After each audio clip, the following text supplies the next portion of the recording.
Assalamualaikum warahmatullahi wabarakatuh. Perkenalkan, nama saya Anissa Eka Handayani dengan NIM 23505100092 dari kelas C4 AKR. Video ini dibuat untuk memenuhi tugas akuntansi perpajakan yang diampu oleh Bu Muzaizidatul Habibah, ME. Baik, kali ini saya akan menjelaskan mengenai aset tetap. Baik, yang akan kita bahas pertama yaitu bagaimana perlakuan perpajakan yang Anda ketahui untuk sewa. Baik, di sini yang saya ketahui tentang perlakuan perpajakan untuk sewa guna usaha itu diatur dalam SE strap 29/PJ titik 42/1992 JO titik SE strap 02/PJ titik 31/1993 bahwa di sini jenis SGU itu yang diakui menurut perpajakan hanya ada dua saja, yaitu yang pertama ada sewa guna usaha dengan hak opsi atau finance lease. Di sini kegiatan SGU digolongkan sebagai SGU dengan hak opsi apabila memenuhi karakteristik sebagai berikut. Yang pertama yaitu jumlah pembayaran SGU selama masa SGU pertama itu ditambah dengan nilai sisa barang modal dan harus dapat menutup harga perolehan barang modal dan keuntungan lessor. Yang kedua, masa SGU ditetapkan sekurang-kurangnya itu hanya 2 tahun untuk barang modal golongan 1, 3 tahun untuk barang modal golongan 2 dan 3, dan 7 tahun itu untuk golongan bangunan. Itu menurut perlakuan perpajakan yang diatur dalam SE strip 10/PJ titik 42/1994 JO titik SE strip 129/PJ /2010. Yang terakhir itu perjanjian sewa guna usaha itu memuat ketentuan mengenai opsi bagi lese. Lese itu apa? Lese itu adalah orang yang menyewa suatu aset dari lessor. Baik, di sini juga ada perlakuan perpajakan untuk lessor dan lese. Lessor itu orang yang menyewakan asetnya, sedangkan lese itu penyewanya. Baik, untuk lessor ada pajak penghasilan. Di sini perlakuan perpajakannya yaitu yang pertama ada penghasilan sama dengan angsuran pokok ditambah bunganya. Di sini penghasilannya adalah bukan objek PPh 23, tetapi pengenaan pajaknya itu dilakukan dengan perhitungan akhir tahun dalam SPT tahunan. Yang kedua ada beban penyusutan aset tetap, yang beban yang tidak boleh dikurangkan atau non-deductible expenses. Yang ketiga ada beban penyisihan piutang tak tertagih. Di sini yaitu beban yang dapat dikurangkan. Kalau tadi beban penyusutan aset tetap itu beban yang tidak boleh dikurangkan, sedangkan di sini untuk beban penyisihan piutang tak tertagih itu beban yang dapat dikurangkan. Yang terakhir ada mekanisme angsuran pajak PPh 25 diatur oleh Undang-Undang PPh. Yang kedua ada pajak pertambahan nilai atau PPN. Di sini lessor memungut PPN atas penyerahan barang modal kepada lese.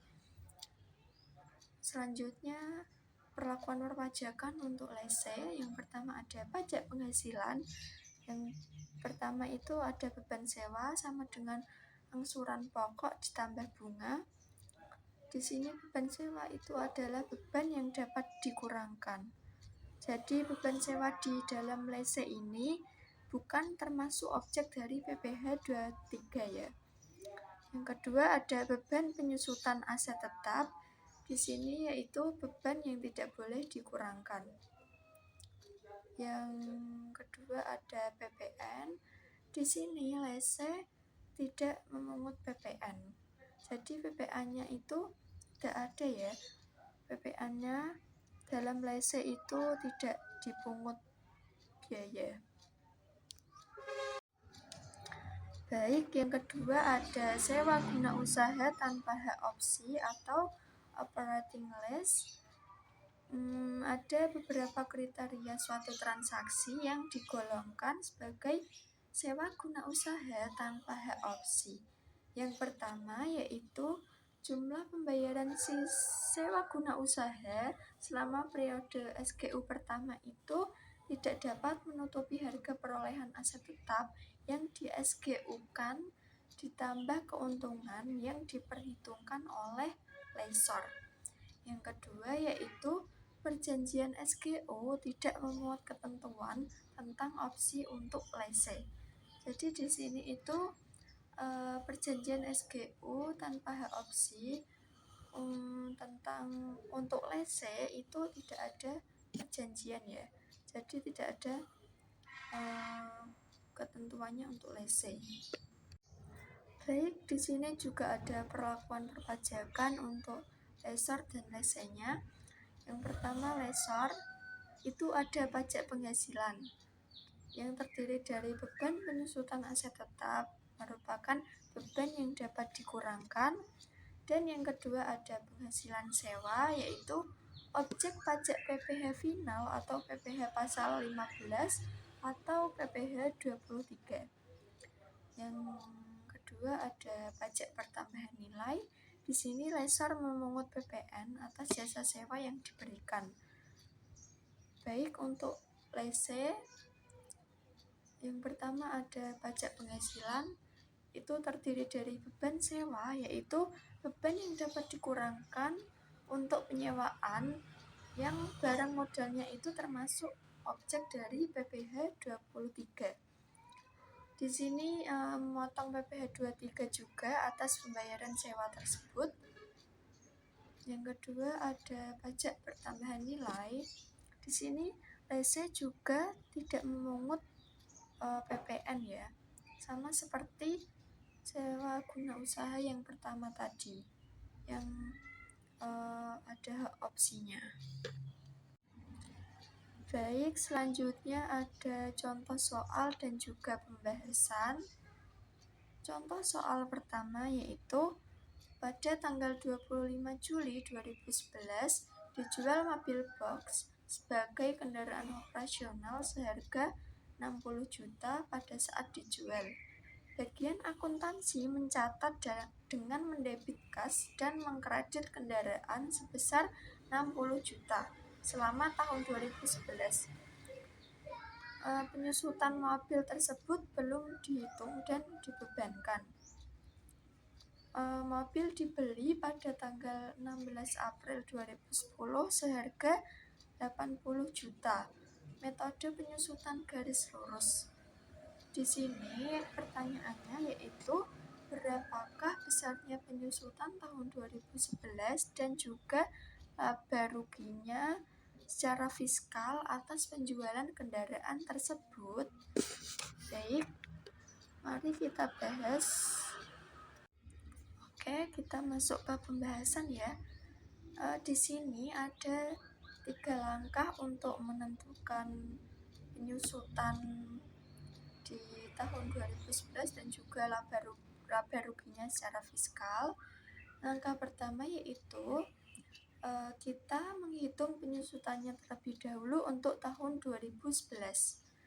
Jadi di sini mobil kan termasuk dalam kelompok harta yang berwujud, bukan bangunan dengan masa manfaat 4 tahun. Itu sesuai dengan ketentuan perpajakan di Indonesia ya. Jadi di sini untuk penyusutan per tahunnya itu menggunakan metode garis lurus. Rumusnya yaitu penyusutan per tahun sama dengan harga perolehan dibagi masa manfaat. Jadi tadi ya harga perolehannya yaitu sebesar 80 juta dibagi masa manfaatnya adalah 4 tahun, sama dengan di sini diperoleh hasil sebesar 20 juta. Jadi penyusutan tahun 2011 untuk bulan Januari sampai bulan Juli, di sini karena dijual pada Juli 2011, maka untuk penyusutan tahun 2011 itu sebesar 20 juta dibagi 12, setelah itu dikalikan 7, yaitu memperoleh hasil sebesar 11.666,667 sekian. Jadi segitu ya penyusutan untuk penyusutan tahun 2011. Langkah kedua, kita menghitung nilai buku mobil saat dijual, yaitu pada bulan Juli 2011. Nah, di sini mobilnya tadi kan dibeli pada tanggal 16 April 2010, sehingga penyusutannya itu sudah terjadi sejak bulan April 2010 sampai bulan Juli 2011. Jadi di sini penyusutannya yaitu sudah 1 tahun 3 bulan ya, atau bisa disebut juga dengan 15 bulan. Baik, di sini total penyusutan hingga bulan Juli 2011 yaitu sebesar 20 juta dibagi 12, setelah itu dikali 15, memperoleh hasil sebesar 25 juta. Jadi untuk nilai buku saat dijual itu rumusnya harga perolehan dikurangi dengan total penyusutannya tadi. Baik, di sini harga perolehannya yaitu sebesar 80 juta dikurangi total penyusutan yaitu 25 juta. Di sini memperoleh hasil untuk nilai buku saat dijual yaitu sebesar 55 juta. Baik, yang terakhir yaitu kita menghitung laba rugi secara fiskal atas penjualan mobil. Rumusnya yaitu laba rugi sama dengan harga jual dikurangi nilai buku. Tadi harga jualnya yaitu 60 juta dikurangi dengan nilai bukunya yaitu 55 juta.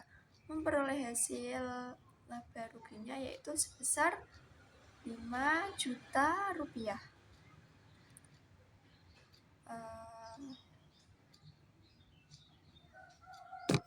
Di sini itu termasuk laba ya, tadi itu yang 5 jutanya.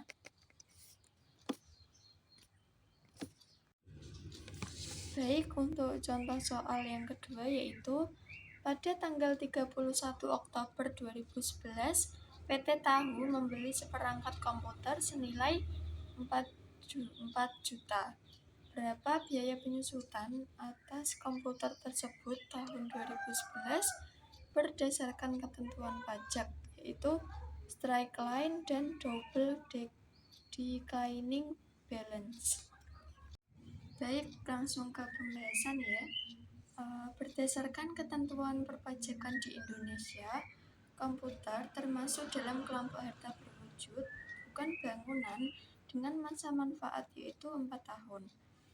Di sini untuk penyusutan itu dapat dilakukan dengan metode garis lurus atau straight line method, atau juga bisa dengan saldo menurut ganda, atau disebut juga dengan double declining balance method. Baik, yang pertama metode garis lurus, rumusnya yaitu penyusutan per tahun sama dengan harga perolehan dibagi dengan masa manfaat.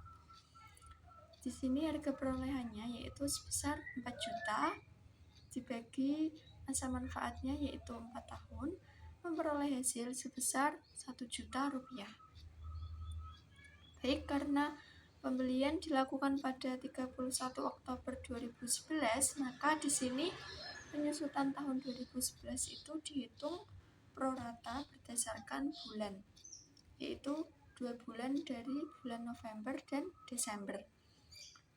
Baik, jadi untuk penyusutan tahun 2011 yaitu tadi penyusutan per tahun yaitu sebesar 1 juta rupiah dikali 2 dan setelah itu dibagi 12 memperoleh hasil sebesar 166,6667 rupiah. Baik, yaitu untuk hasil dengan metode garis lurus. Yang kedua ada metode saldo menurun ganda. Di sini rumusnya yaitu penyusutan tahun pertama sama dengan tarif penyusutan dikali nilai buku awal. Tarif saldo menurun ganda untuk aset dengan umur 4 tahun di sini yaitu sebesar 50%. Untuk tahun pertama yaitu tahun 2011 itu penyusutan per tahunnya yaitu 50% dikali 4 juta rupiah memperoleh hasil sebesar 2 juta rupiah. Nah, di sini karena hanya dipakai itu selama 2 bulan saja di tahun 2011, maka untuk penyusutan di tahun 2011 yaitu 122 juta. Maaf ralat. Jadi untuk penyusutan tahun 2011 yaitu sebesar penyusutan per tahunnya tadi sudah diperoleh hasil tadi ya, yaitu sebesar 2 juta rupiah dikali 2 setelah itu dibagi 12 seperti metode garis lurus tadi. Di sini memperoleh hasil untuk penyusutan tahun 2011 dengan metode saldo menurun ganda yaitu sebesar 333.333 rupiah. Baik, di sini perbedaan dari dua metode tersebut itu terletak pada itu ya. Tadi ada tarif penyusutannya untuk metode saldo menurun ganda. Sedangkan metode garis lurus itu tadi tidak ada tarifnya. Jadi letak perbedaannya untuk perhitungan penyusutan per tahun itu terletak di tarif penyusutan tadi ya. Baik, sekian presentasi dari saya. Semoga bermanfaat. Apabila ada salah kata, mohon dimaafkan. Sekian, wassalamualaikum warahmatullahi wabarakatuh.